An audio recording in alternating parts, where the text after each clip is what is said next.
Welcome to Master Powercast. It's another issue of the UK comic. In fact, it's issue 34, the issue prior to the issue that we covered the last time you were here, James. Welcome to the show. Thank you for having me once again. It's been a minute. Why are we giggling already? Well, because I'm thinking about how the time is going here. For those of you, if we want to peel back the curtain, James and I recorded those two as UK 10, UK 35, and we did those, a couple days apart? If that, yeah. And then had them on the channel about a week or so apart. And unfortunately, I put 35 on early because we mentioned, why hasn't there been a trailer yet? And of course, we just willed that into existence. But this time, we made it happen. This time, we are going to make sure that we don't say anything that's going to affect in the future too much. But no, we're going to mention any world events like the nuclear bomb that fell in Australia. Not going to mention that. I hope you don't will that into existence. It'll be, that sounds like a TV show waiting to be written right there, you know? Oh, the Willers. We'll call it the Willers. Two podcasters. I'm surprised they haven't done that yet. We've just invented a show. Someone's going to watch this and be like, "Oh, it's a great premise. All we got to do is film two guys on Zoom calls, and we're fine." There was a show. I think it was like back in the late '90s into the early 2000s. The newspaper guy. No. Yeah, he would get. Yes, yeah. What was it called?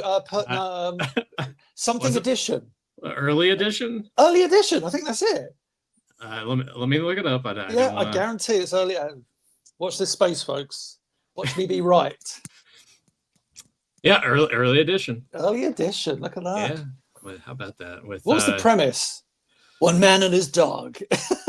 It follows the adventures of a man who mysteriously receives each Chicago Sun-Times newspaper the day before it actually is published, and who uses this knowledge to prevent terrible events every day.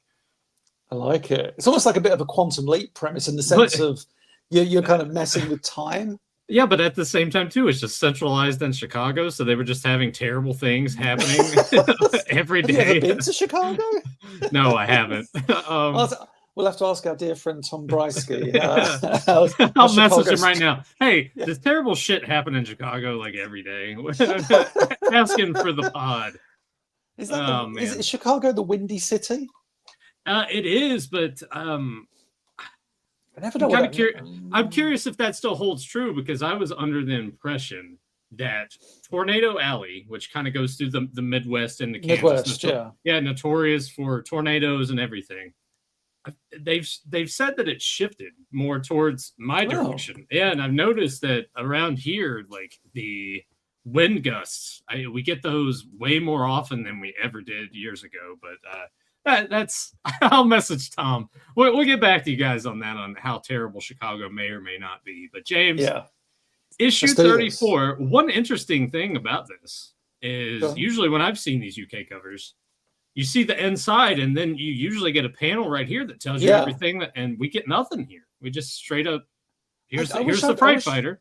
Yeah, I wish I'd looked beforehand at the other covers, but I'm sure at this point they may stop doing the thing down the side. The panels are like, He-Man fights the Dragon Lord. He doesn't. I just made that up. But those things teasing the issue, whereas this just says inside, and it's a one-page one spot illustration with no panel down the side. And almost, actually, if you look at the way that page is set up, it is set up for a panel down the side, isn't it? There's a lot of dead space on that left-hand side of the cover. You could easily, so it might be that they just said, do you know what, at this point, let's kind of stop doing this. So I'm trying to think. Because when I think about the cover of issue 40, which I think is He-Man, Battle Cat, and Cobra Khan, that's me trying to remember. That definitely didn't have a column. So I think maybe 35, which, oh no, this is 34. So 35, it does come back. Yeah, 35 does have it, yeah. Well, they definitely stopped soon after, put it that way. Yeah, they definitely made a choice here. But it's nice to see the Fright Fighter getting some love front and center on the cover. Go buy the toy. Buy the toy. Buy the toy now. I mean, I never...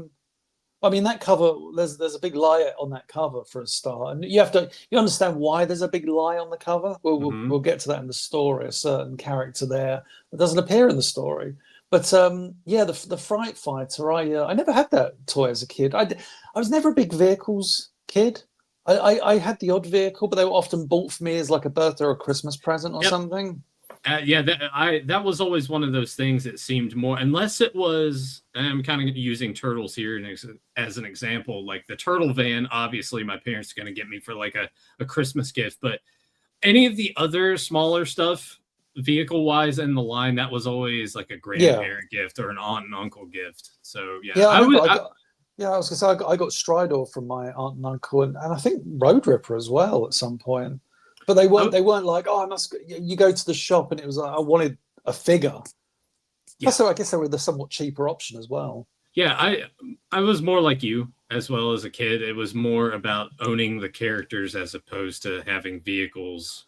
Play sets were always good, but once again, that's a big ticket item. You reserve that for birthday and Christmas. Yeah. So it was always more for me about the figure over vehicles and accessories, unless I saw it used in the television show. Yeah, and it's like, all right, I'm a little more inclined to get that. But they would have stuff that's like, no need for that. But obviously, of course, I didn't own this. I think Tyler got this, of course, well after the fact, and I can't remember how much he paid for, but he probably found it at Happy's flea market in Minton box for like $20. But I mean, I always like the design of it. But when I see the toy, it looks like quite a cumbersome, fragile toy. I may be wrong about that, but you know, to me, the gimmick of the toy wasn't exactly like, wow, that's a toy I must own.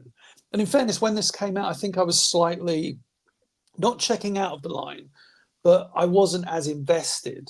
I was still buying figures here and there, but the vehicles were definitely off my radar. I was all about the action figures. I was still buying the action figures up until kind of the end with like the Randor, Sorceress Wave, Blade, Saurod. I had Blade and Twistoid was my boy.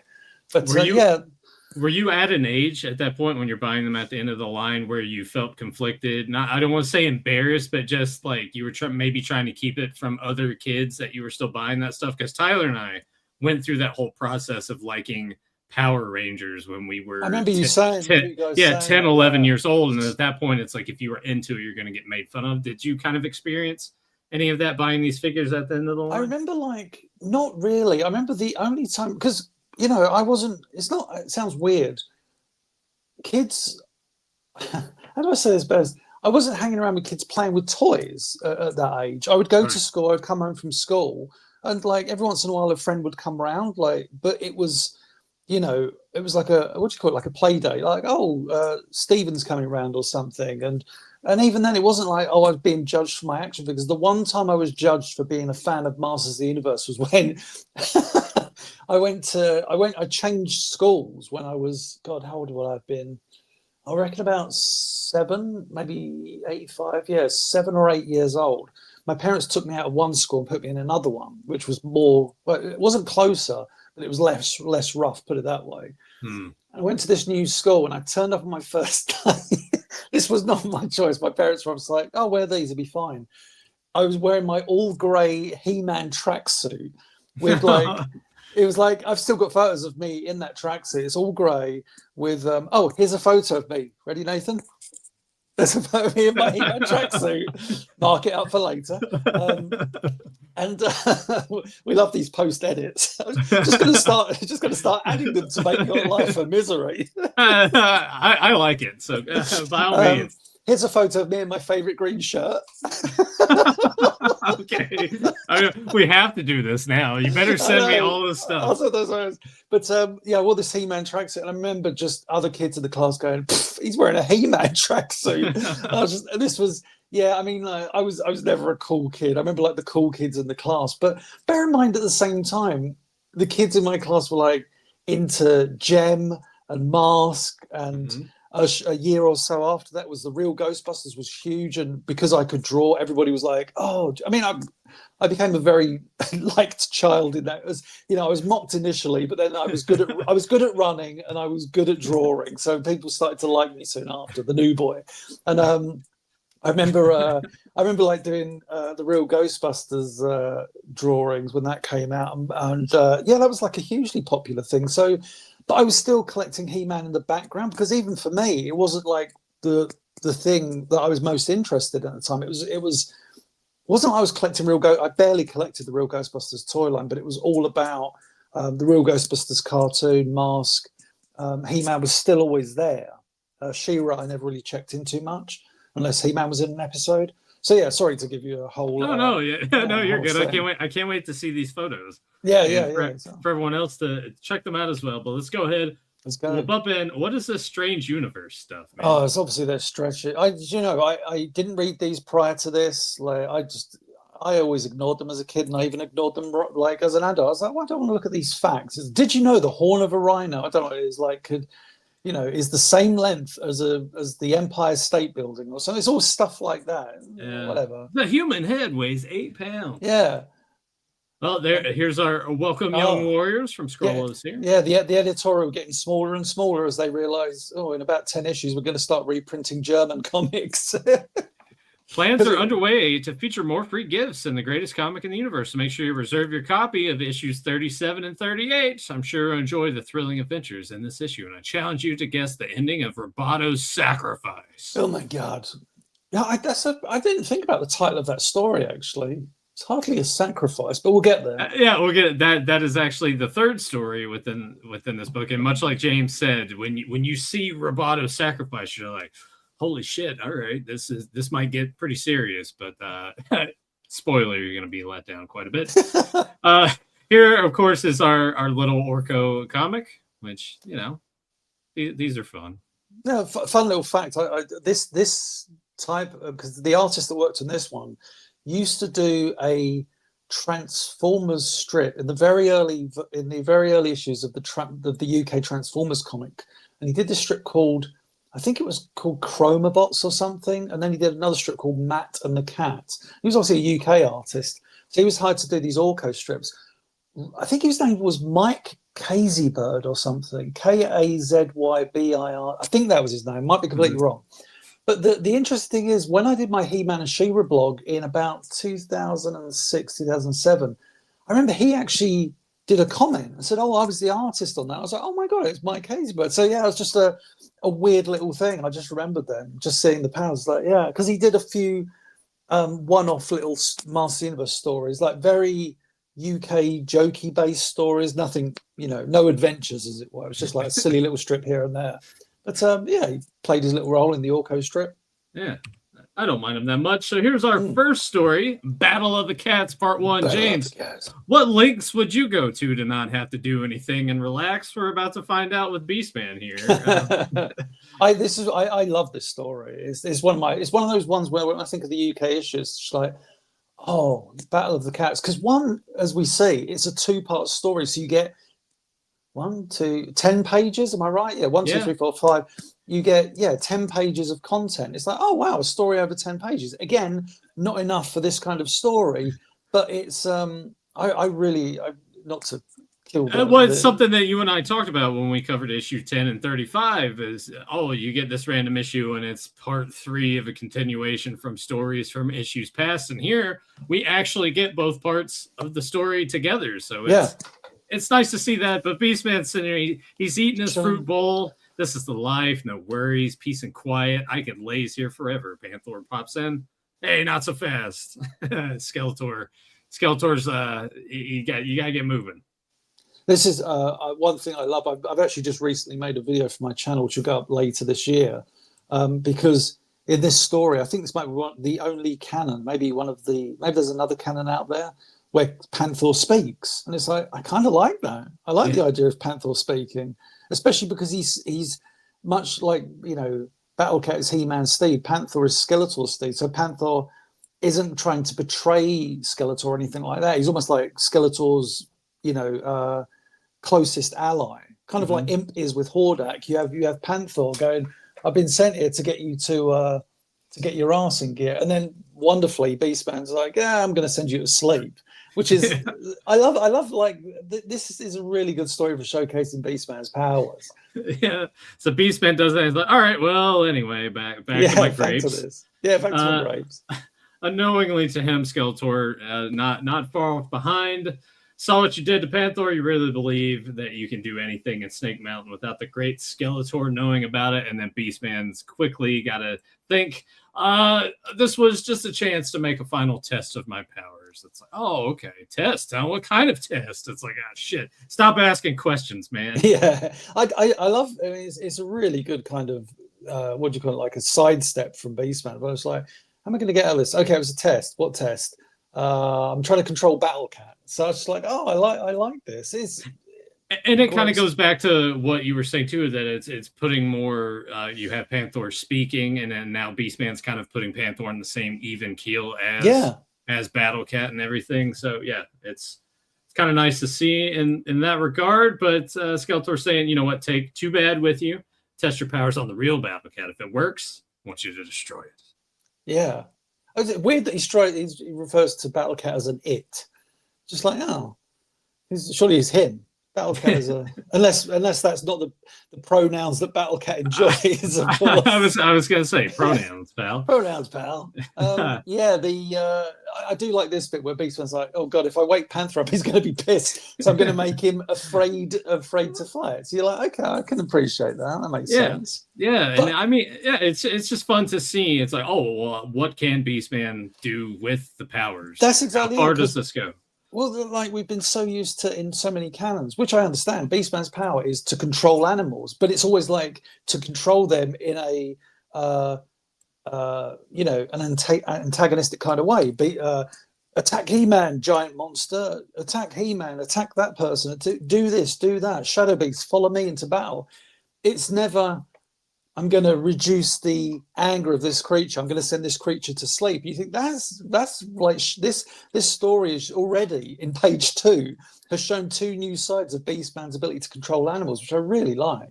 Yeah, and then Beastman, of course, just going to ride on Panther, which is just cool. Yes, it's pretty cool visual. This, and yeah, this. I just love the way this story goes. It's so fascinating to me. So he's like, I'm gonna control, like, 2 bads there saying, I've got a device. It's like, where are you hiding it then? Because you haven't got anything on you right now. But they decide they're going to go to the Rainbow Ponds. It's going to be the perfect place for what I want. Now I'm going to send out a telepathic message.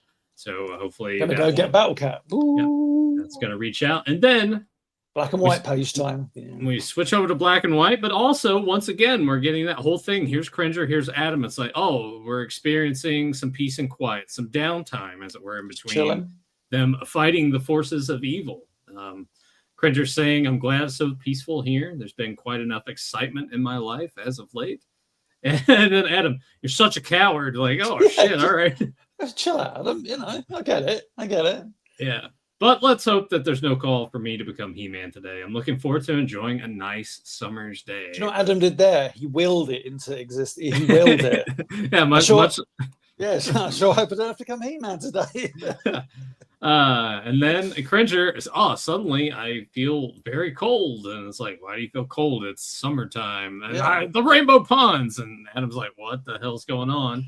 It's one of my favorite panels, this next one. I love that shot. There's very few times you see that angle of Adam unsheathing the sword of power, that bottom panel. I've always loved that panel. I would, love to see that in the kind of filmation style, because it just looks glorious. Yeah. I think it's so good with him kind of looking over his shoulder and like the hand outstretched, as well as just the level of kind of intricacy on that. The hand just isn't a fat, all due respect, Kirby hand on the sword. It's like, one finger's out kind of thing, as if you would be grabbing a sword in the sheath from behind yourself. So yeah, I really love that. And then the next panel with the transformation taking up like, a quarter of the page. It's like, yeah, look at that. I think that's a kick-ass illustration. Yep, and now it's time to catch up with Cringer, because Cringer mentioned there in the panel above that it was hearing voices in their head. There we go, pronouns. And took off towards the pond. So we get transformation sequence. And then he notices, it looks like I was too slow. There's Cringer below to answer whatever's going on, must be down there. So guess that is where I should go next. It's interesting, this page, because it's 5 panels. 1, 2, 3, 4, 5, and they're all just He-Man. It's really interesting, like in terms of comic panel staging. That's, for an artist, I can imagine it's like, oh right, so I've got to draw He-Man in every panel, doing a different pose from a different angle. Like he's, and I get it, and it makes sense. It's not bad, but it is kind of odd, because you wouldn't see that. And like, you think of like a a Thor comic from like a Walt Simonson Thor comic or a Kirby Thor comic, just 5 panels of Thor just by himself going, I must go over there, I must do that. What am I doing? I'm over there, But also, it should be noted, using all his stalking skills, and I'm like, who are you spying on all the time, He-Man? He-Man's stalking skills, like Superman in Superman Returns. I'm just going to look at Lois from outside. Yeah. So then we get a voice bubble on the outset as He-Man's kind of hidden behind this boulder. This isn't Battle Cat. It's the stupid and cowardly pet of Prince Adam. Still, I can use my power on it as well. Then we can all attack Battle Cat when he arrives. So I like that. It's like, they don't know. Why would they, right? Well, this is where the story deviates from the cartoon and creates this wonderful. Again, when I make this video on my channel, I talk about it, that you've got this story where Beastman can control Cringer, whereas in the episode A Beastly Sideshow, Beastman is sent to the Royal Palace in disguise to take Cringer hostage in order to lure Prince Adam to Snake Mountain. So when Beastman, there's a really great scene where Skeletor goes, have you captured? He says, "Have you captured Cringer yet?" And he goes, have you captured Prince Adam's cowardly pet yet? And he said, "I've tried, but there's something different about him." And I love that. Like in the cartoon, Beastman cannot control Cringer because the power of Grayskull obviously protects him, which is great. Cringer's not even aware. Whereas in this story, I think both work. I think both are great stories. Like, in the Filmation one, you can't control Cringer. In this one, he can control Cringer, which creates the confusion of, this isn't Battle Cat. Why is Cringer here? Which I think is great. Yeah. It's really good. Yeah, and this reveal is so good. Yeah, I really like this page quite a bit. Well, it's the idea that, it makes sense because from the previous page, it's like, oh yeah, Beastman's just got Cringer sitting there looking stupid, and then you realize, oh wait a second, Beastman's controlling Cringer, so he's turned into like a savage, 900-pound tiger. So it's just like, I love that. That's so good. I remember that in I remember a toy fair. They did Twisted Toy Fair Theatre. Yeah, and they did one called I think it was Masters of the University, and it's basically like He-Man's fraternity and Skeletors.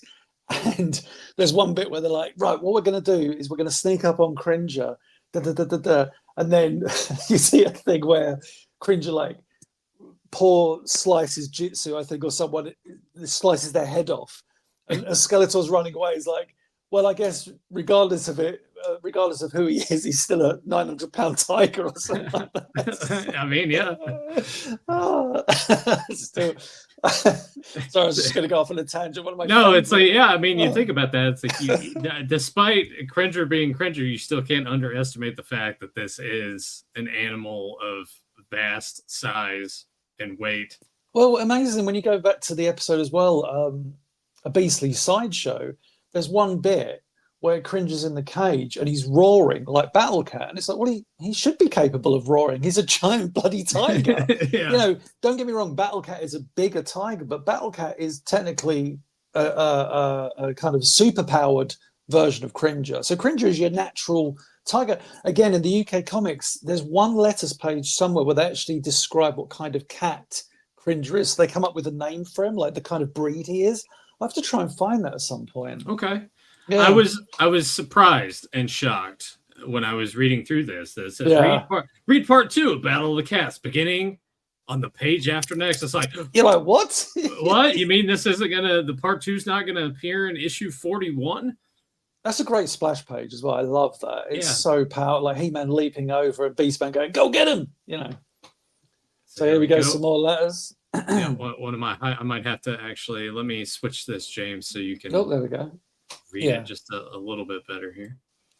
What does that say? Is Hordak? Oh, so dear Skrullos, this is from Stephen. Is it Stephen Monarch? Yeah. Yeah, Stephen Monarch. Great name, from Sunderland. Oh, is Hordak the brother of Horde Prime? So Skrullos replies, Horde Prime would be very angry to learn that you thought someone as weak and insignificant as Hordak could be his brother, Steve. In future issues of Masters of the Universe, you will learn a lot more about Horde Prime than you will, and then you will see why Hordak could never be his brother. This kid may be in fairness, watching the cartoon, seeing the She-Ra episode, The Peril of Whispering Woods, and seeing Horde Prime's son refer to Hordak as uncle. So it's just like, yeah, that would make technically Horde Prime uncle, So, but obviously, Brian Clark writing this letter probably hasn't watched that episode of She-Ra. Probably hasn't even aired in the UK, to be honest. Yeah. It was just like, well, I guess, that's a stupid thing. So poor kid, he probably did have a point. He probably had a real good point. But, yeah. Middle finger solid. Yeah, it's like, here you go, kid. Yeah, Scholars was like, are you actually stupid? So we go, oh, Jill Jones. She sounds like a movie star from a certain type of movie.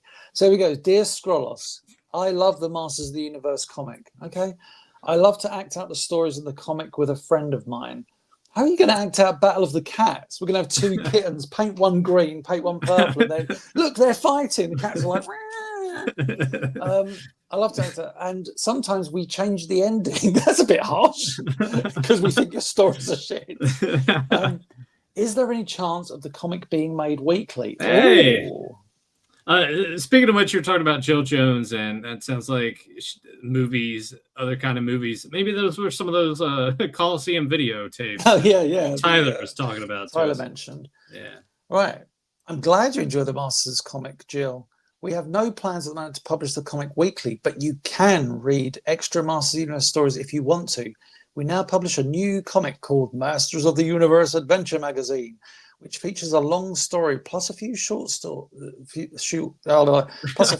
ones in each issue. It costs 75p and that's so exciting. Is available from most news agents. There you go. 75p is crazy cheap when you think about that now. But there was a time when with £1 of my pocket money I could buy 5 Marvel comics. That was crazy. Now it's like we are of the age now where we can look back at our childhood, much like our parents did before us, and be like, I remember when this only costed this much. Yeah. It's crazy. Oh, so we go. Dear Scott, I'm just gonna quickly blow my nose. So here we go. I'm gonna be professional. This is what professional people do. I'm gonna turn off my there we go. You can't see me. He turned into John. There he goes. He turned into John Cena on us. There you go. Yeah. So how's retirement, man? Yeah. It's really. He's got to speak like John Cena. In this world, we all make decisions. He gets all his. It's just like John. Just talk like you used to. Yeah. What's up, Holmes? Great speech. Right. Dear Scrollos, here we go. Can you tell me if the Wind Raider can travel on water? That's not a bad idea. I think your comic is great. Gillian Slater. Ham Bolton. I've never even heard of that place. Okay. A good question, Jill. The Wind Raider is only designed for flight, but Man-at-Arms is working on a special machine that the Masters can take to the water when danger threatens, and you'll be able to read about this in a few months' time. Okay. I don't know what that is, but yeah. Can you think of a water vehicle off the top of your head? I mean, unless it's the scuba attack. No, it definitely wasn't that. This comic was over before that even came out, I think. Yeah, then I would have. It's one of those things like, look for this. It's like. It never happened. You'll see the story where Man-at-Arms fights a water demon on his new water vehicle. Trust me, James, if there is an answer to it, we'll probably know from the comment section. Yeah, exactly. Comment below, people. Dear Scrollos, I am one of your most loyal and devoted warriors. At the moment, sorry, that intro kind of caught me off guard. Sorry. At the moment, I'm imprisoned in one of Warbag's awful dungeons. Oh boy! Are you sure, or are you being abused? I was gonna say, I'm here with 4 other children. Please send help. Luckily, I have a few copies of Masters of the Universe to keep me cheerful. Oh, so the bad man is obviously still entertaining the kids by giving them comics in between being a monster. Boy. Anthony Legris. You really think that's his name? But he's given his address, so they can send the police there quick. Smart. I mean, I guess we could do like a Google search. I was just about to say, see if Legris was murdered. Yeah, see if there's like a missing persons case in the late 80s. Yeah, they went to his house and found a bloodied copy of Masters of the Universe. Oh, God. If you want to escape from the dungeon, Tony, this is really dark. I have a plan for you to follow. When Grislaw, Hordax's prison keeper, so I'm thinking of some funny thing. When Grislaw, Hordax's prison keeper, comes in, show him a copy of your comic. Its brilliance will stun him long enough for you to escape. The kid's probably sitting there going, I want help. Why would you send help?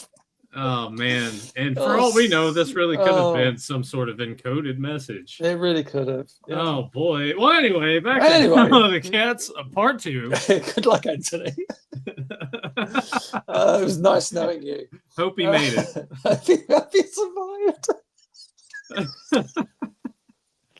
Oh, that's dark. I've got one. I've just got to. Not that a situation like that should ever be taken lightly, of course. No, of course not. Just the fact that like that this was printed in the magazine. There's a funny element to it. But here we go with Battle of the Cats Part 2.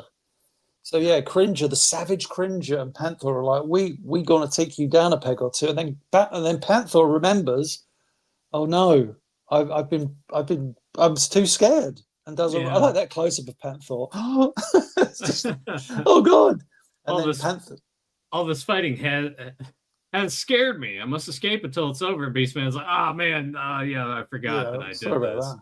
Yeah. It's quite funny that. So there's 2 panels that look so eerily similar. As in, I think that's not bad. I'm not saying bad illustration, but you can see which two I'm talking about. It's like the same thing happening in both panels. Yeah. Cringer's attacking He-Man, Beastman and Two Bad are kind of fumbling, and Panther's running away. And it's like it happens like twice. Yeah, we could have just skipped this entirely and just gone into the corner piece here. I do like this. He-Man gets Cringer around behind the rock and then uses the Sword of Power. Fazam! And then who is in his place? Battle Cat. Yep. Grrr. And then now Beastman's power is no effect whatsoever. Which makes perfect sense. Yeah, he's like, yep, now I have the power of Grayskull's with me. I'm all good. Meanwhile, Beastman's like, right, I need to make Panther angry again. I forgot about that. I love that pose of Panther. That's a really nice illustration. I always like it in comics and stuff when they take a panel and they remove all the background and make the subjects, the characters, the focus. And then Beastman's like, oh, I've lost contact with Cringer. I'm sure it's nothing to worry about. Yeah. And then Panther, we'll sort out our argument later. What's wrong? At this point, this is when we get Battle Cat. Yeah, we get Too Bad a little more involved within the story as opposed to just kind of standing around or being he's actually being taken aback. He contributes, like he's as we established in previous issues, the man is, which I love this interpretation. He can actually create weapons and he's got 2 heads. He's the evil double-headed evil strategist, and he can create stuff. So it's like, I think the toy strategist implies that with 2 heads he can plot things. The UK comic were like, well, let's make him design weapons, which I think is a really good use for the character, especially one that looks just like just a physically imposing henchman. It's like, no, the guy can make shit. And you were asking earlier where they would pull the weapons. You kind of see here they're reaching behind. The old classic is in the back of the belt, somewhere. So they each pull out a gun. One fight. It's just kind of I like it. It's kind of cute. I can see this being in the Filmation cartoon. Too Bad's got 2 devices. One fires a kind of fire-based trap, and the other fires a water-based trap. And the idea is, well, cats are afraid of fire and water. I think that's what they say in this story. I'm like, I think most people are afraid of fire. I can't imagine someone going, oh, do you know what I love? I love a bit of fire. It's like no one likes fire. Cats like being warm. Humans like being warm. That's as much as we like fire. We don't like actual fire. Yeah. So the fire one is dispersed and it works. He-Man is trapped. And I didn't even have to use my other weapon. It had the great thing that cats are afraid of, but you are helpless as it is. He-Fool. He-Fool? No need for name calling, man. What the hell? So while you're helpless in the cage of flames, I'll use my weapon on Battle Cat. It looks like Panther can use all the help he can get. And then we get a Zap. floop. Floop. A floop. A floop. The Nega water. Which So I it's think they've used the phrase nega water in the comic before. So it's water that has like an effect that weakens an individual. Yeah. So I think they've used it before. Saps all the strength from any living creature. So that too is also a success. When we work together, our plans go perfectly well. We must do this more often. Hey, so this is when He-Man gets an idea. It's like, all right, well, if I can do this correctly, I think we can make this happen. Too bad it was clever to use the two things that cats are afraid of, fire and water. Wait a minute, that's the answer. That's the answer, yeah. I'm going to set fire to Battle Cat. Oh, no. Uses the sword to kind of, I guess, I mean, yeah, just sort of. Well, the UK comic, you could fire in the UK comic and in the Ladybird books and various other canons. He could fire energy blasts from the sword. Yeah. It was like the Formation cartoon was one of the few canons where he couldn't do that, yeah. Which I preferred. I like the idea of him shooting energy blasts, but if it would have been in the cartoon, I'd like to have had it sporadically. We did it in the Return of Faker towards the end. We were like, let's have him fire a bolt of energy from the sword, because that's kind of cool. And plus, he'd just been kind of superpowered by the sorceress. But yeah, here he's like, right, I'm going to just fire that weapon out of Too Bad's hand, making him angry enough to go, do you know what? I'm gonna fire at you again. And it's like, unfortunately, the heads get confused and he uses the wrong device. Yeah, Beastman, don't do it. Don't do it. No, once again, we get this illustration. It very much reminds me of the Archie Turtle comics right here. Yeah, I know what you mean. I mean, they're with Too Bad, it's the one character in this story they are 100% pulling from the Filmation model sheets. Like, there's no bones about it. That they've got the model sheet next to whilst they're illustrating. So yeah. The Nega Water puts out the flames. I like the way He-Man's stepping out. He's not charging. He's just like, okay, guys, how do you want to do this? You know, it really is. Just like, do you want to rumble? And then we get the good schmoz between everyone. And it says for the next few minutes, the air is filled with the sound of battle. Pow, pow, pow. Yeah, just lots of battle. Look at that. Bow. I like that He-Man punches Beastman. Also, Too Bad on the back of the head as well. That's a great follow through. Yeah. So they decide, Beastman saying we have to retreat. Zooming on Panther and Battle Cat, the back, I just noticed it looks like Battle Cat's tickling his belly. Yeah. Can you zoom in anymore? Is that as close as you get? Oh, He's like, oh, stop it. That's really good. Oh, I like that. It's so cute. So now, Too Bad, they're gonna argue amongst themselves. Yeah. It was all Yellow Band's fault. Wait until I tell Skeletor what you did. You do that, and I'll remind him about what you did with the Crawl Bomb. Way back in issue 7, the Crawl Bomb. Yeah, so there we go. Beastman's power could only work on you when you were Cringer. Now that he knows that his power can't control Battle Cat, he'll never try that trick again. Wonder what Skeletor will have to say about this. This time they failed with 2 traps. In that case, I would guess that they'll be in double the trouble. Shucks, that's just too bad. Battle Cat says shucks, like shucks. It's just too bad. So there we go. Then we get an advert for Cherry Coke. I weirdly, of all the ad campaigns in the 80s, I always remember how prominent Cherry Coca-Cola was in the 80s. It felt like such a, I don't know if it only came out, if it first came out in the 80s, but it at least in the UK, it felt like that's when it debuted. It was the ad campaign felt was so heavy. Yeah, I think it was the same thing here in the States, though. Yeah. I don't remember really trying Cherry Coke for the first time until the mid 90s, because as a kid, I wasn't a big soda drinker. For me, it was more like just water or Kool-Aid or lemonade or Gatorade, all the AIDS, man. All the AIDS, yeah. In the 80s, you had all the AIDS. Here's a photo. Oh man. Oh, that didn't work out. Well, No, the moral of the story is in the 80s, Nathan had all the AIDS. Okay, right. Yeah, that's it. I do remember the advertisements for Cherry Coke, and then especially in the very late and early 90s when they were wanting to take more chances. Do you remember Crystal Pepsi at all in the early 90s? I don't think we got that in the UK. I was aware of it, but there was obviously, because I remember when Tab Clear came out, we didn't really know what that was, but I remember they used to, at our school, we had an actual drinks machine with cans in. That was kind of rare, but it was like a proper Coke machine. And it was at the time when I remember they started releasing Coke cans like cherry, diet, and regular, but with like these really kind of very 90s bright color schemes in different patterns and stuff. Yeah. And I remember like that was when I was drinking Cherry Coke. Remember like the cans were like 40 pence. So you're looking at probably about 50 cents or something, just like in the machine. Coke comes out. It was like so unhealthy. They would never have that in schools now, but it was just like, it was the early 90s. So yeah. Well, it's saying here that Cherry Coke was introduced in 1985, so this very there you go, yeah, this very much checks out. But this advertisement itself is really like I'm trying to. Well, it's obviously like two Japanese martial artists. I'm guessing like Bushido warriors, and one's bowing to the other. But as he bows to him, I think this was actually in the advert. His Cherry Coke is going into the other man's glass. That's what an odd way to promote it. What it should. Yeah, so there you go. That was our little Cherry Coke tangent. Yeah.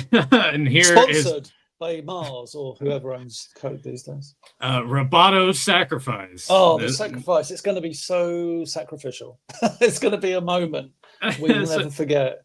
So here we have the Pride Fighter Hordak's evil. We're in the Pride Zone, and he's revealing this to everyone. We have Dragstore and Grizzlor here. Saying it looks so magnificent. Yeah, Grizzlor doesn't look that good. No, it's just the way he's written. He's always like a child. It's so silly. Yeah, but I mean, even how he's drawn here. He's just a silly character in this UK comic. But Hordak is saying, "Yeah, hey, Dragstore, I want you to test pilot this thing because I guess it's going to be his sacrifice. Exactly. Yeah, crashes and burns. Yeah." So test run it, and if I need to iron out any design bugs in this machine, we'll do it. So I was just like, man, it's a lot of trust. Here we have Man-at-Arms and Roboto. So what we should establish is that the cover lied. He-Man is not in this story at all. Yeah. He's on the cover, which I get. You put a character on the cover. We saw it with Marvel Comics all the time back in the day, or DC Comics, where it's like this character, and you're like, oh, I can't wait to see this character in the story, and it's like they're not even in the same part of the story. But but I like the fact that there's no He-Man in the story. It's a refreshing change. You get two characters, Man-at-Arms and Roboto, from two different kind of eras of the Masters of the Universe toy line, and it's like, we're going to be on our little jet sleds flying around doing our what do you call it, like just have a little flight of fancy. They're patrolling around the Weird Lands. Oh yeah, and they're gonna see what's happening down by the haunted stream. So a lot little location name drops. I'm like, oh, interesting places. And then Man-at-Arms saying, I'm feeling tired, and Roboto's like, I never tire out. I'm a robot. Yeah, what are you talking about, old man? Just like easy, robot dude. I built you. And suddenly there's a plume of smoke, and they look down, and there is a wagon train that's being attacked by what looks to be a giant insect. So it's interesting to see a train. Isn't it? Yeah, it's one of those things, because it made me go, when I was reading this earlier, I was like, wait, have we seen trains in Eternia before? And I'm trying to think, like, the Filmation cartoon is like the closest thing they have to a train, if I remember right, in the Filmation cartoon off the top of my head, is the Horde in the episode Just Like Me. The Horde have like a Horde transport, which is a bunch of, but again, it's not on a train track. It's a bunch of big armored, like this, carriages, but it's just traveling on land. But it is a bunch of them. That's the closest thing you get to like a train. But it's like, I love the idea of there being a train system on Eternia, and obviously then we get eventually the Eternia plays it, like, look at the tram or the whatever you want to call it. Yeah. Though I think it's weird seeing just a train as a train. I think if they would have gone more of the route of like a sky track kind of stuff, that would have fit in a little bit better there. But yeah, a metal attack vehicle, because at first they think it's just a giant bug. So now we just get a few panels of this dogfight. Yeah, it's well illustrated. I always like this artist working on the comic. He's he's always got a good way of staging things. Yeah, in fairness, he didn't think about this, but yeah, this same artist did the Battle of the Cat stories. He did all three sequentials in this comic. Yeah, and so, everything's kind of going to plan. They managed to distract Dragstore and pull him away from the train, but that's kind of what he wanted to begin with, more or less. Yeah. So now they use some jet sled maneuvers. This is number 3, and now I'm like, well, how many maneuvers are there for so many? Yeah. They open fire. Do a little bit of that. I'll change the mode from a high-speed chaser to hover fighter. Be able to take better aim like this, and then is that something the toy did? Could it change the way you played with it at all? Or is that just a gimmick they've said in the thing? Is it like I can't even remember how the gimmick of the Fright Fight was. I don't think that there was. I think all it was just the button that you had that would flap the wings, and that was about the extent of it. I don't know. But that makes sense. The idea of it flying then hovering kind of thing. I like that. They put a bit of thought into this piece of advertising. Yep. Roboto. Roboto gets hit, and that's when Man-at-Arms changes the jet sled functionality and turns it more into like a two-man glider. Yeah, because that's what you could do with the toy. Yeah, I always liked that. That was my favorite thing, was when you'd put the glider to the back of the toy, the action figure holding the jet sled. To me, that looked better than them just stood there holding it like a weird. See, I never paid enough attention between everything to notice that it even did such a thing. Yeah, I remember, like, because when it came with the blue armor, you'd put it on He-Man. There was that clip at the back, and then you clip the jet sled, and you'd be like. That was the way I played him anyway. That was my sound effect as well. Yeah, Tyler would be very disappointed in me that I didn't know that the toy even did that. Because I think about it now, pretty much all the times I've ever seen the jet sled, it's just that terrible card back art. That's what every time we think of the jet sled, it is that awful card art of him being like, "Here I am, everybody," you know. That's the way it should be. You see it there, like, they're like, "Come on, boys, let's glide this shit." Yep. So Man-at-Arms is like, I've spotted. I think he actually does he mention it down here? Yeah. If we can reach the caves, we might be able to hold out until help arrives. Some of the other warriors are bound to see what is happening. I'm like, you're putting a lot of stock in them to know what's going to be going on. But they manage to find their way into the cave. The explosion carries Man-at-Arms and Roboto just inside. We were lucky to get out of there so easily. And then this is when Dragstore saying that crash has damaged their lasers. Now they are helpless. I'll land the Fright Fighter and take care of them personally. And then that's when Man-at-Arms, the Opti generator is smashed. Without it, we can't fire the lasers. If only we had a spare one. And then Man-at-Arms starting to, hey, wait a minute. Roboto, get over here. Roboto's like, goo-goo-goo. He had like a little question mark there. This story ends really kind of abruptly and weird. So Dragstore emerges and he's heading towards the cave. He's like, I'm going to get my prisoners now. And I like the way he briefly converts into like his Dragstore mode there. Yeah. But they fire one blast, which hits like that little laser. It's a zap. And then Dragstore does this spiel about it's damaged. I can't get it more damaged. It's like, it's just one zap. You've just downed 2 heroes that are helpless in a cave. It seems weird to me. I don't, unless I'm misreading. Also, too, like there would probably be a communications device in there that he could reach Hordak and be like, "Hey, here's what's I need backup." The thing still flies, surely, and you've got hover mode. You raise the ship, you hover it, you fire it, and you aim it at the cave, and you blast the crap out of the cave and bury the heroes forever. Yeah. But this is the extent of Roboto's sacrifice, as we find out. a couple of wires came out of his chest. Yeah, he'll never guess that I was able to use a few of your robotic parts to replace the Opti generator. Now all we have to do is use the jet sled radio. And when I saw that, it made me think of a jet grind radio on the Sega Dreamcast. Yeah, on the Sega Dreamcast. Yeah, I remember that. Jet grind radio. Yeah. Once we are back in my laboratory, I'll be able to replace your electronic parts. And then everybody says, like I said before, there are certain advantages in being a robot. So yeah, that was. It's not like sacrifice. Yeah, it should have been called like Roboto's. Not sacrifice? Roboto's inconvenience. There you go.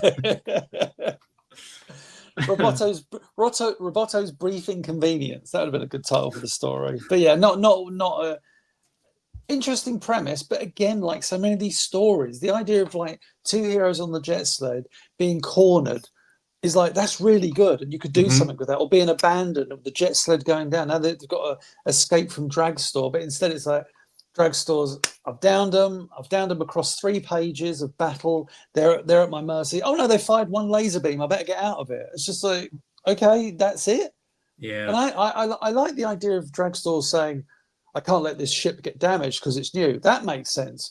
But surely he goes back to Hordak, and Hordak says, what happened? He's like, well, I shot them. They crashed, they were in a cave, and then they damaged that little laser up there on the Fright Fighter, so I decided to come back. Hordak's probably like, are you stupid?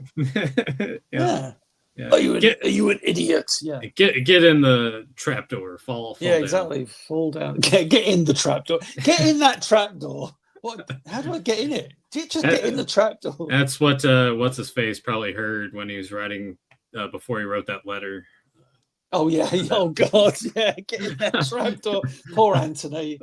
Oh, I hope you're all right, mate. You can win all 3 of these exciting Master Universe products. Just tell us what the correct names are, James, and mail it to the address below. Oh, Spinny Shield He-Man, Dragon Claw. No, not Dragon Claw. Dragon Snappy Device Skeletor, and Red Ripper.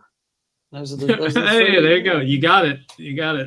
They're in the mail. Prize, it's on its way to me.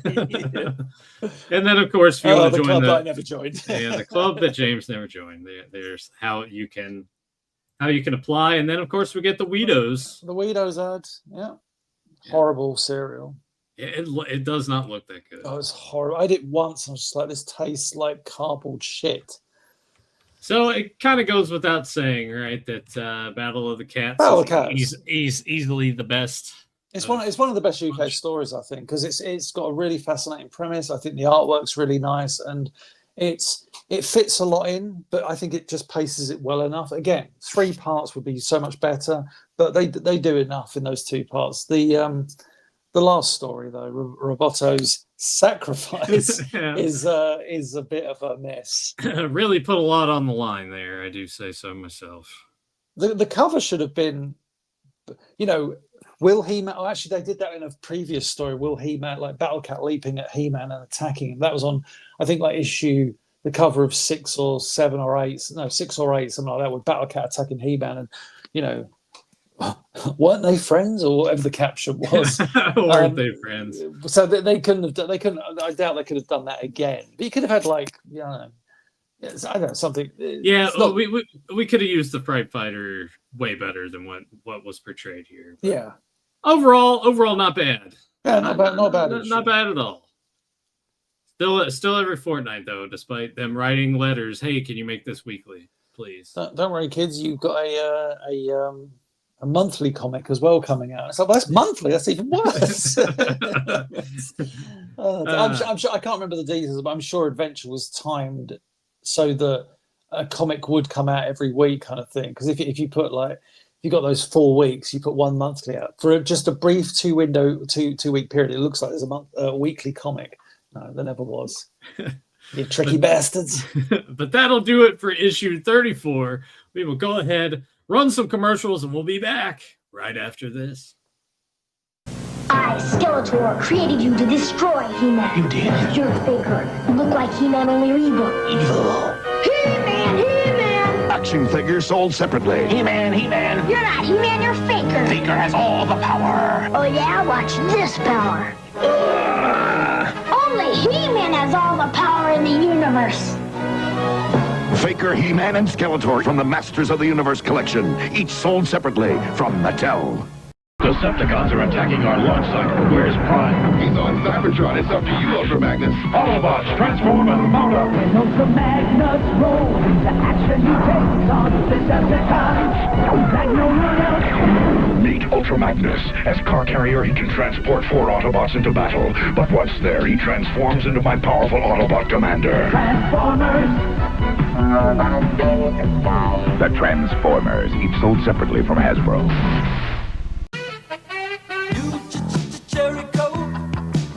Just out and outrageous. Cherry Coca-Cola.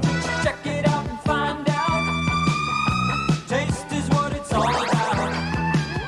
Outrageously smooth, outrageously light. Cherry makes it wild, Coca-Cola makes it right. New Cherry Coke. Outrageous. New Cherry Coke. Outrageous. And we're back. James, before we started recording, you were talking about Pluto TV and how you have that on while you're working, and some of the cartoons that were on there that were really grabbing your attention, some of which you kind of never really watched much of, and now that you've given them a chance, you really enjoy them. So what all have you been checking out lately? Yeah, so up until about a week and a half ago, I'd always have like YouTube on in the background whilst I was editing or illustrating or whatever I was doing, not writing, so I can't be too distracted. But for the, I'll tell you what I'm laughing at in a second. But for the most part, I would have just YouTube, like sometimes I'd watch like video game watch-alongs where someone's played a video game, so you just watch it. I'm a big fan of old school video games, so I'd watch someone playing Final Fight or Street Fighter all the way through, just like enjoying those. But yeah, about a week and a half ago, I thought, let me go back to Pluto TV, which I've watched over the years sporadically. The last time I watched it quite frequently was probably about a year and a half ago, and I was watching all the 1960s episodes of Mission Impossible, which is a really good series. So I was really enjoying that. But they've always had like a retro cartoon channel. They've actually got a dedicated Ninja Turtles channel and a dedicated Transformers channel. The Transformers shows mainly a lot of the modern cartoons, but the Ninja Turtles ones primarily shows the 87 cartoon, the original one, all out, all random order, like it does with all its shows, all the like the channels, the Pluto channels do with all their shows. Everything's out of order and kind of odd, but that kind of makes it what I find is quite interesting, because you never know what's coming next.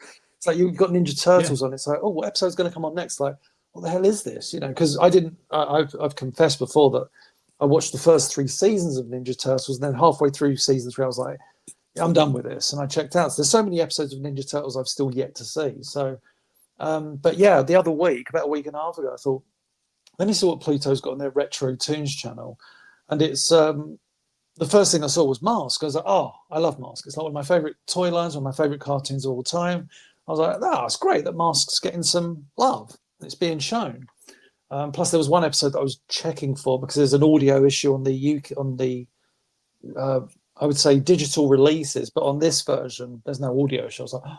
So anyway, Mask was on. I thought, what other shows have they got? And then I saw the Bill and Ted cartoon from the 90s, which I do remember watching the bits of the first season, the Hanna-Barbera season, which was really good because they had Alex Winter and Keanu Reeves reprise, and George Carlin reprising their roles, which is insane when you think about it. Yeah. It's like we did this movie they filmed the movie in 88. Bogus Journey came out in 91, I think it was.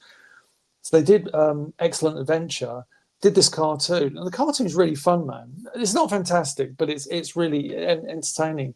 And then a year or two later, and I'm presuming they knew that Bogus Journey was coming out, Deke, who did obviously Real Ghostbusters, they did Mask as well, and all these different shows. Deke did their Bill and Ted cartoon. So they kept the same character designs, but the voice actors now weren't in it. Keanu Reeves and Alex Winter. The voice actors for this series were the ones that would appear in the often forgotten about Bill and Ted television series. Oh God, yeah. Yeah. The actors from that TV series were the ones that voiced the Deke cartoon. So that one, and do you know what the premise of that is? I'd always avoided those episodes, so those pop on, and I'm like, oh no. There's one funny episode where they do a parody of Mr. Rogers that's quite funny, but that in itself tells you the premise. The telephone box now could travel into TV shows, into literature. So it was all like, it took, it's like, no, it's a time travel booth. That's the gimmick. You can play with time. It's like, oh no, now we can go into literature. Even the theme song is like, you can do anything you want or something. It's like, oh, this is awful. It's not, yeah, I mean, it's, for me as a fan of animation, it's fascinating to watch the Deke show, just how inferior it is compared to the original Hanna-Barbera series. Because the Hanna-Barbera series also had these gorgeous little moments of, one of the first times I remember seeing CGI in a cartoon of like the phone booth going through the the wormholes and stuff. Really good, and to this day it's very retro, like 5 years before Toy Story, but it's so strikingly stylized. I'm like, yes, I'm here for this 90s CGI, Anyway, so Bill and Ted was a cartoon. On the here, Mask. What else is there?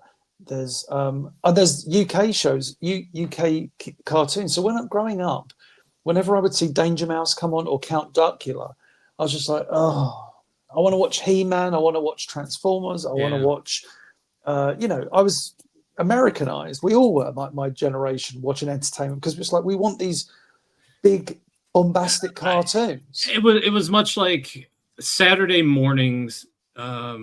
Rocky and Bullwinkle would be one of the first ones that would come on early, and I never wanted to watch it. Plus, I always associated that cartoon with being sick, because if I was up that early, oh no, I was probably sick, because this would come on at, I think, like 6 a.m. So if I was up at that point at that age, then something was definitely wrong. But yeah, it was that stuff. Those cartoons of that ilk would come on, and I'm like, I don't want to watch this. I want to watch Ninja Turtles.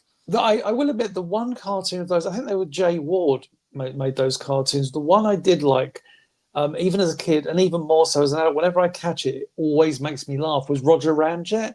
Roger Ramjet is that Roger Ramjet cartoon is so funny because it's so limited in animation. So everything is done via the jokes. So the animation is, you think, Filmation had their limitations. Roger Ramjet is so limited in animation. Oh, okay. Yeah. I had to look it up because I was like, very vaguely remember this. Yeah. But the kind of feelings you have for Rocky and Bullwinkle, I definitely had for like Danger Mouse and Count Duck. I was like, I don't want to watch these British. The only British kids show I absolutely adored was Banana Man for some reason. I just did. I loved Banana Man. Yeah. There was this thing about like the aesthetic. I think because he had a comic at the same time, he was appearing in a comic book. Yeah, that probably helps too. The comic was really well drawn as well. But yeah, right now as I'm talking to you, Danger Mouse is now on.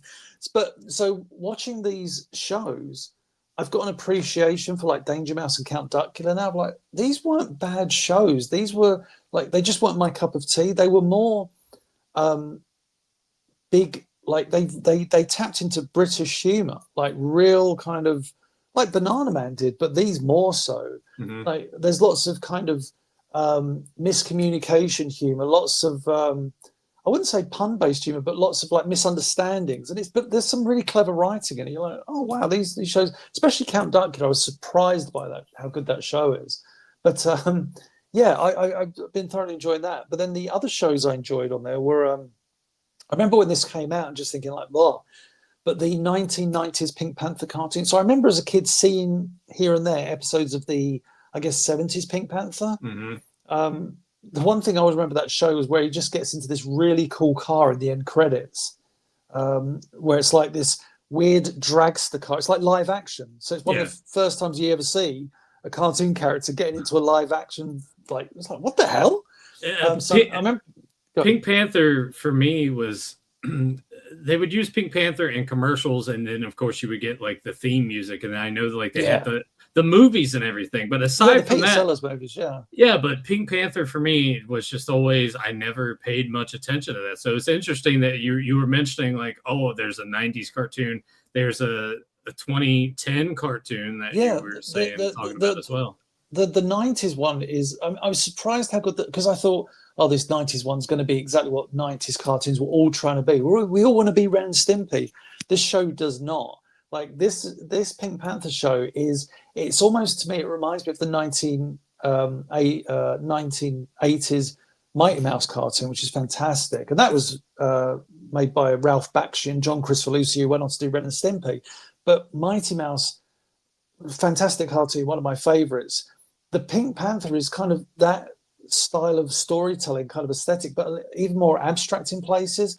I've been so surprised by how good the 90s Pink Panther is. And lots of the voice of Homer's in it quite a lot. Dan Castellaneta, but he does voices like there are so many where there's one where he's playing he's playing a character and it's basically Krusty the Clown. It's like it's just like he's doing his Krusty voice. There's one where he's doing his Barney. Yeah, it's like that's the Barney voice. Like, those are actually really good impressions that you're doing. How are you doing, Homer? It's just like that's Barney thingy. And then there's so he does that. The voice of Pink Panther himself is Matt Frewer, because I'm listening to the voice. I'm like, I know that voice. Matt Frewer is. Do you remember Max Headroom? Yeah, it's him playing the. I mean, he's like a really good actor and a really good voice actor as well, but he just never gets that. He's not like, if we said Matt Frewer to like 100 people in a room, maybe like 5 people would know. It's just one of those actors that never quite did that thing, but found his niche, as it were. But yeah, he's great in it. But the other show, the kind of final show of this collection, as it were, is the 2010 show called Pink Panther and Pals. And when it started, I was just like, oh, this is one of those shows, I guess, modern, because there's, oh my God, if you look on YouTube, there's a modern Popeye cartoon. And it's one of the worst things you've ever seen in your life. It's like they've tried to make the characters almost kiddified, but it's all shitty flash animation. Everybody moves really. Popeye doesn't have a pipe, and it's all done. The only thing I give it credit for is it does that thing where it's not using any dialogue. It's all done through kind of like we're trying to tell stories, much like the original Pink Panther. We're trying to tell stories through action, not words, like as in dialogue. The 2010 show Pink Panther and Pals has different segments, usually 2 Pink Panther segments and an Ant and the Aardvark segment.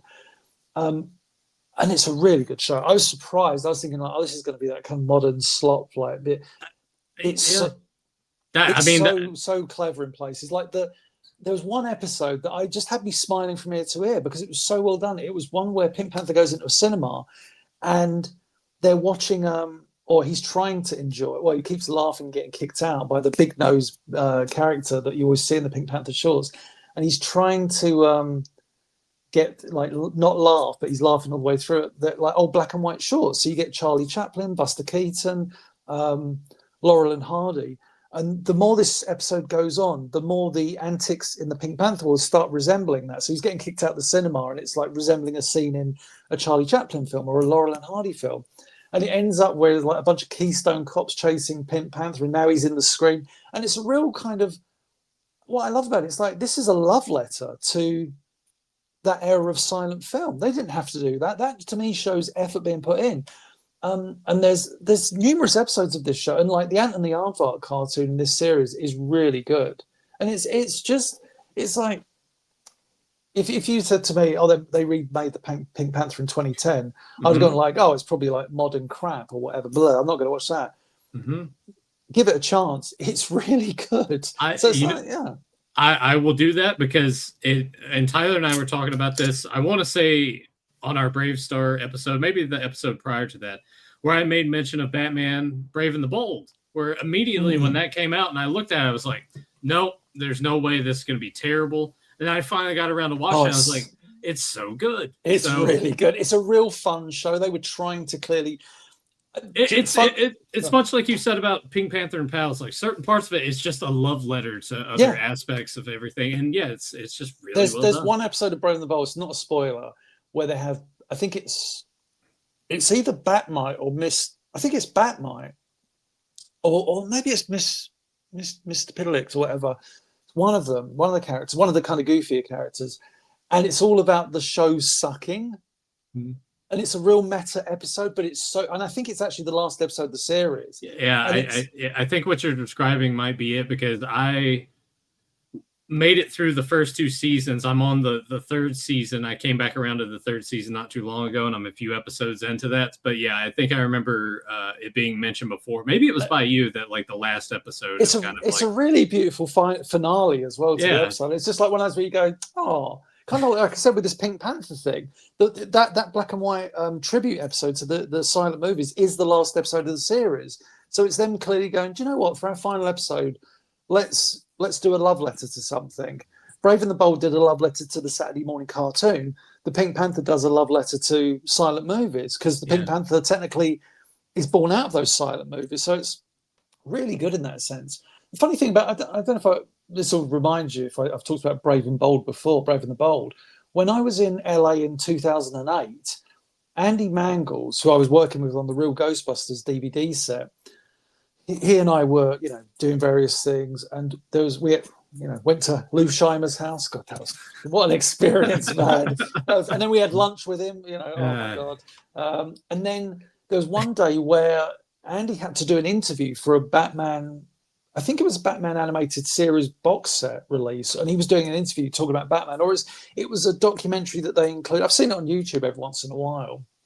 And they interviewed like Paul Dini and various other people who have worked in the comic book medium. And obviously Paul Dini and Bruce Timm worked on Batman the Animated Series. But we got to the Warner Brothers lot, and we're walking through where Andy was going to be interviewed in this, this like little studio thing.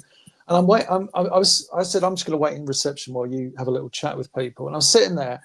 And all around the walls was all the pre-production art for the Brave and the Bold series. Mm-hmm. I don't know why. I'm sure I thought I took photos of it, but I didn't. Maybe because obviously you're probably not allowed to take photos. But I remember like there was this. It was the Catwoman design. Her with the mask and the long hair. And I was just like, I was like, that's the 70s Catwoman. That's so cool. I was like that because it always struck me as. That's Catwoman should always be like that kind of Bruce Timm or Julie Newmar design. Mm-hmm. The Catwoman with the cape always seemed like so kind of 1970s, which is why I kind of like it. And the fact that I think they included that design in the Brave and the Bold, I was like, oh my God, it's that Catwoman design. It's that. And they had all these designs on the wall. And I just remember thinking like, oh, this show I got to check out at some point. Never really got to check it out. It was just one of those things where it kind of passed me by. I just wasn't checking for cartoons, but every once in a while I'll revisit it and just be like, "Oh, this is a good show."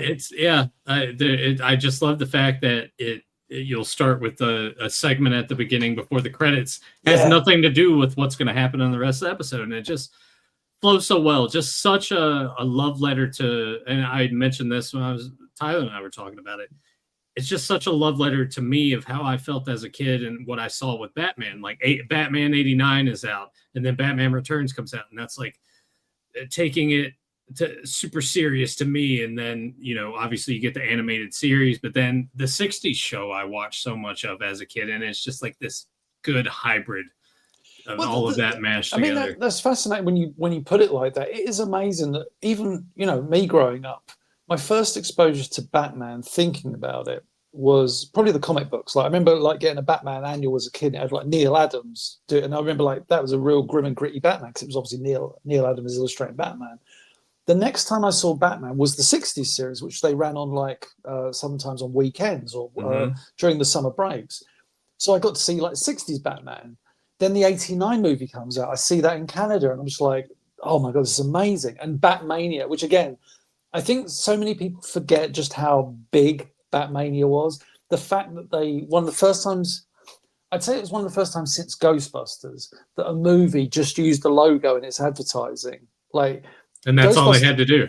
All you had to do. Ghostbusters was great because they established very early on that iconic no ghost logo design and plastered it everywhere. But movies up until that point in between really didn't do that. But Batman could do that because it's like, oh, that's the Bat. Anybody who's ever seen a comic book or the Batman TV series or anything, or it would be like, that's Batman's logo. Mm-hmm. So it was just the easiest way of advertising it. The trailers came out, and I remember like the trading cards, the sticker albums, they started making Batman comics again, reprinting a lot of the Neil Adams stuff. Then the animated series comes out. It's just like, oh, cartoons have just gone to the next level. It's like, I mean, don't get me wrong, cartoons were always, you had anime, obviously Japanese animation took itself very seriously in certain realms and stuff. But for the most part, in Western culture, we'd grown up with fun action adventure cartoons like He-Man, Transformers, Ninja Turtles. Then you get Batman, the animated series, is like, oh, shit. It was like a real wake-up call. Yeah. But the reason I'm saying that is you look at that period of 10, 12 years, and you encounter all these different Batmen, But not once did I ever think that shit. Why is that? That needs change. It was. I encountered it and I enjoyed it for what it was each and every time. Yeah. And it's why has that been lost on people? Why can't we have? But do you know what I mean? Not to get into the whole discussion, but yeah. In the period of the last 12 years, with regards to so many brands, Transformers, Master Universe, Ninja Turtles, whatever, we get all these different versions of things. And me personally as well, it's like I see the Ninja Turtles movie or a new Ninja Turtles cartoon. I'm like, it's not ready for me. Why growing up? Was it a younger, more innocent time? Was it because Batman did it right? Because you could argue that the 60s Batman was so far removed from what Batman should be. And yet, for some reason, I took that as Batman. Yeah. It wasn't that always puzzles me. It probably puzzles Tyler too, because I differentiated between the two, but to me, no matter what, if I'm watching 60 series, I'm like, oh yeah, it's still Batman. You're in it. I was in it. And when the 89 movie came out, I do not once remember having the thought, that 60s is shit. I don't even remember that being a topic of conversation with anybody. No. It was just because those shows, each and every show, each and every comic book, each and every cartoon, not necessarily took itself seriously, but knew what it was, and maybe that's the key to it. I guess it's just like, no matter if it knew what it was, the quality of it was still there, no matter what it was trying to be. Like, it was still good. Oh my god, yeah! Like, I don't know. Yeah, because I mean, what happened to us, man? Because I think about Brave and the Bold, and I had that knee-jerk reaction of, that looks bad. But then when I sat down and actually watched it, that's when I recognized it as, holy shit, this is really good. But I don't know what it like. Yeah. Oh, are we right? Is it the fact that modern interpretations of cartoons and entertainment are just taking shortcuts and going like, we're going to do this, and kind of, but then there must have been fans growing up as Batman fans. This must have happened because social media wasn't a presence; they didn't have a voice.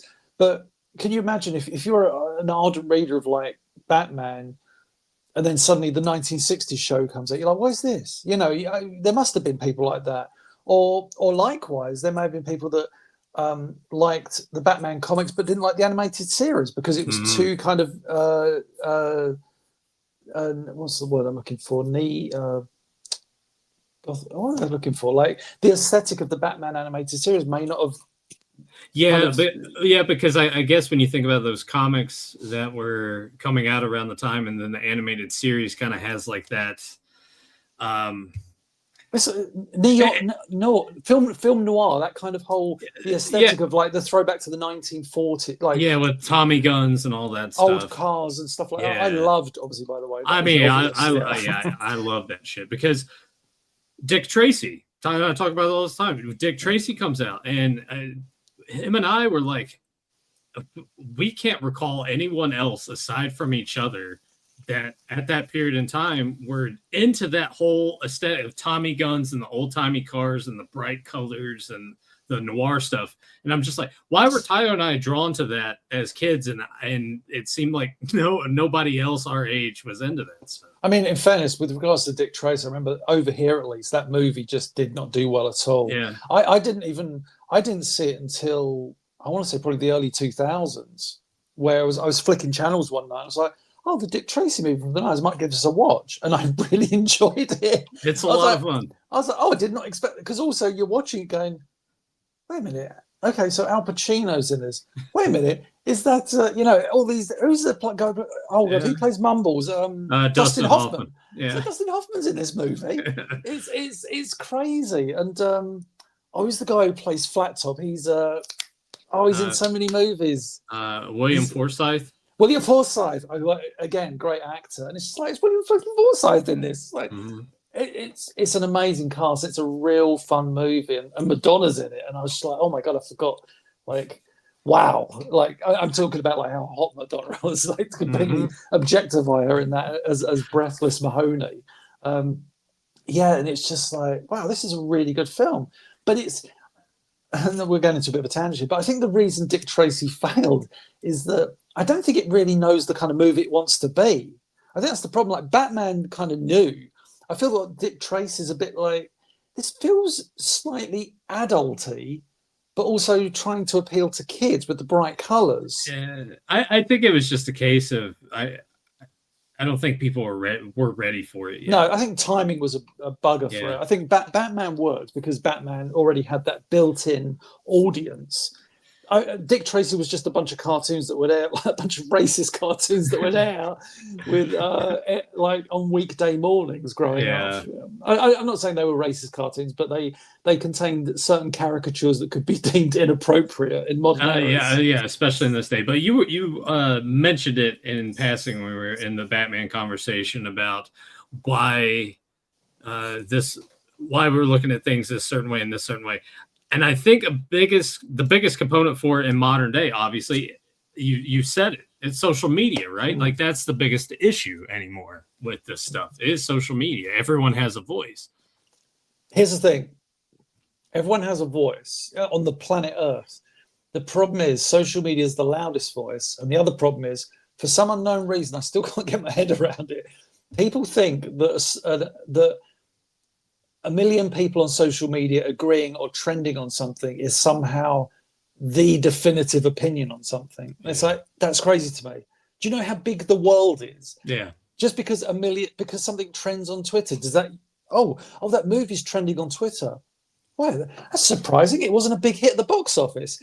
It's so strange how, and even like in the entertainment industry, how they look at social media and go, those people are complaining. We better cater to them. And it's like, what are you doing? Like, make entertainment and then be judged on it once you've done it. But there's so many kind of.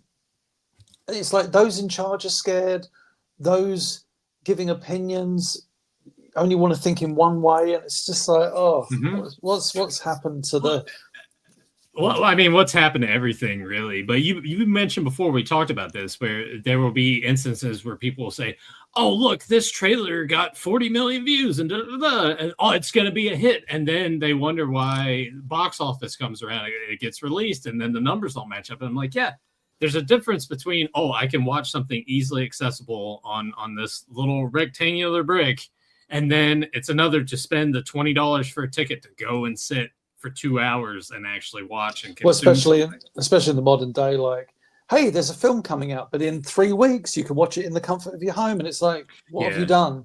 Like, and that was obviously, was it old David Zaslav at Warner Brothers? That was his kind of thing. It's like, we're going to make the space in between movie release and home release smaller and smaller. It's like, when I was growing up, you'd be lucky for 2 years to see something on TV. VHS release, maybe half a year, if not a year, before it popped up in like a video store. Well, I mean, even until recent-ish memory, when a movie would come out and then it's done with its theatrical run, you would still have to wait anywhere from 6 months to 9 months to get the DVD release. And Tyler and I would go see a movie a couple times, be like, can't wait for this to come out on DVD, and then it gets announced, but it's months away. And you just don't get that anymore.